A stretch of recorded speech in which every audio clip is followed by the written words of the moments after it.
So Ed, Naspers is Africa's biggest company and it's got a problem. What is it? Tell us about it. Well, it's an issue that they've been grappling with for 3 or 4 years now. Basically, Naspers used to be a small newspaper company based in Cape Town that acted as the propaganda arm for the apartheid government. But nearly 20 years ago, they made an astonishingly successful investment in a small company at the time called Tencent. They bought a third of Tencent for $30 million.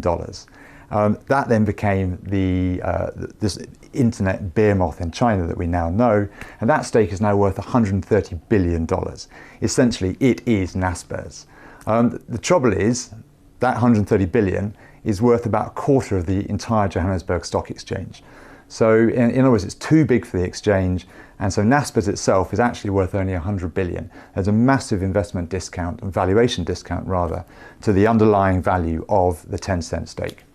So what's Naspers going to do about it?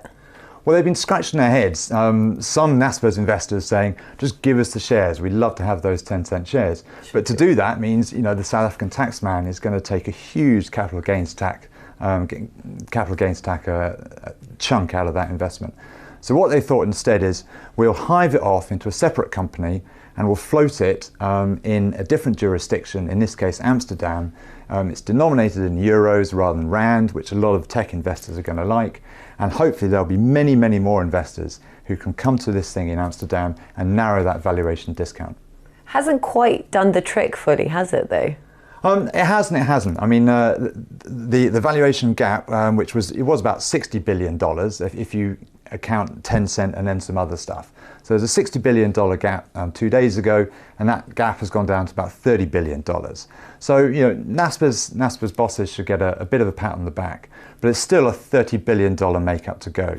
The main problem really is that, just like with many tech companies in the United States, like Facebook, Naspers bosses and Naspers investors control this new company in Amsterdam via golden shares.